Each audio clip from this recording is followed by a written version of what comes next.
Now, you get up at 6 o'clock and whatever time you go to bed, you have a busy day. Where is the time for yoga?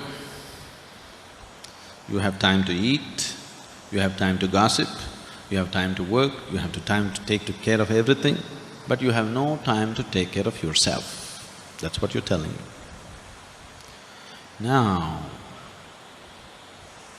this attitude is like you try to act like a martyr all the time. I have no time for myself, I'm giving myself totally to everybody. So what is your focus about life? If you are able to manage your work and your children, everything, do it. If you are unable to, do what you can do. Everybody can only do that much, isn't it? You want to do everything in the world, you will definitely go insane. How much you can do, each individual has to decide. Somebody may be able to get up at 6 o'clock and do all these things joyfully. Somebody else is not able to do. Accordingly, they have to adjust their life, isn't it? Now you have not gotten into all this, not because that's what you want to do, you are trying to be like somebody else. That's your whole problem. You want to have what other people have. You don't know whether you really need it or not. With all this work, what you have earned, your children, your husband, your wife or whatever, you are no more enjoying it. Then why do you need all this? All these things you created because you thought this is the source of your joy, isn't it? But right now, that has become the source of your anxiety and misery. Then you better look at the fundamentals of your life once again, isn't it? Isn't it so? You got educated, you found a job, you married, you produced children, all this why? Because you thought this is going to be the source of your happiness and well-being, isn't it so? But now that is taking your life. If it is so, you must look at it. One thing is, maybe if you're incapable of handling it, maybe you have to scale it down. If you're capable of enhancing your capabilities, you must do that. Now, if you invest, let us say, even 30 minutes a day into your yoga, you will see you will gain immensely, even in terms of time. One first thing that will happen is, your sleep quota will come down. Now if you're sleeping for 8 hours a day, that means 1/3 of your life you're sleeping it off, isn't it? 1/3 of your life you're just sleeping it off.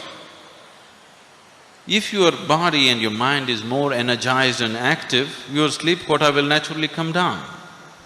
So if you gain 3-4 hours a day, just in terms of wakefulness, that's a huge thing, isn't it?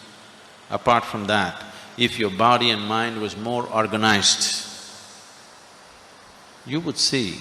What I have found with people is, with simple process of yoga, within 6 to 8 weeks, lot of them, their level of performance becomes such. What they were doing in 8 hours, they're very easily able to do it in 3 to 4 hours.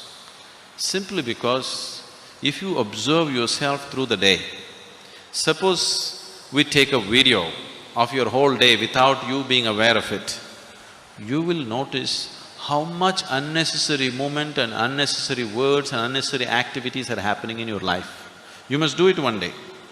Please hire a video cameraman and ask him to shoot you without you knowing about it.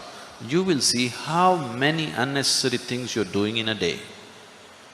If your mind became more organized, these unnecessary words, these unnecessary actions, these unnecessary things will disappear. Once they go away, you have lot of time, you have 24 hours to live, you know.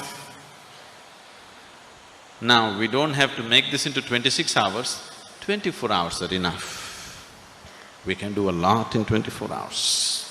If we are organized and focused human beings, we can do plenty in 24 hours' time. If you're disorganized and unfocused, you think there is no time, most of you are not busy, you're just preoccupied, aren't you? Isn't it so? Isn't it so? Just too much preoccupation in the mind.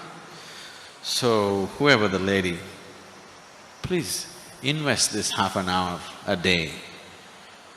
Get up at 5:30, okay? And you will see, suddenly the quality of your life will be very different. Don't go on with this argument, I have no time. Make time and see, it'll make a huge difference.